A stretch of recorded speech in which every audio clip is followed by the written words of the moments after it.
Hulk Hogan के नाम से मशहूर टेरी बोलिया सन 1980 और 90 की दिहाई में प्रोफेशनल रेसलिंग का सबसे बड़ा नाम थे। उन्होंने रेसलिंग को एक मेन स्ट्रीम खेल बना दिया।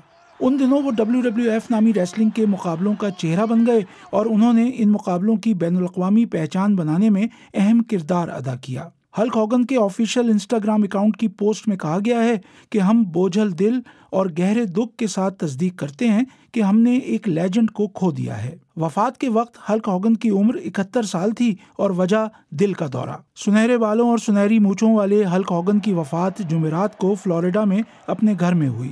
वो गुज़िश्ता कुछ बरसों में डोनाल्ड ट्रंप के हामी बन गए थे और उन्हें सदर ट्रंप का नारा मेक अमेरिका ग्रेट अगेन पसंद आ गया था। उन्होंने सदर ट्रंप की इलेक्शन कैंपेन में भी भरपूर हिस्सा लिया। लेफ्ट से राइट के नजरियात की तरफ उनके सफर ने बहुत से लोगों को हैरान किया।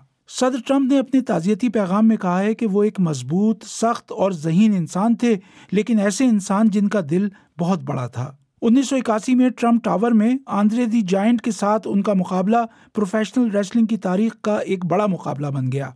इस मुकाबले में हल्क हॉगन हार गए थे।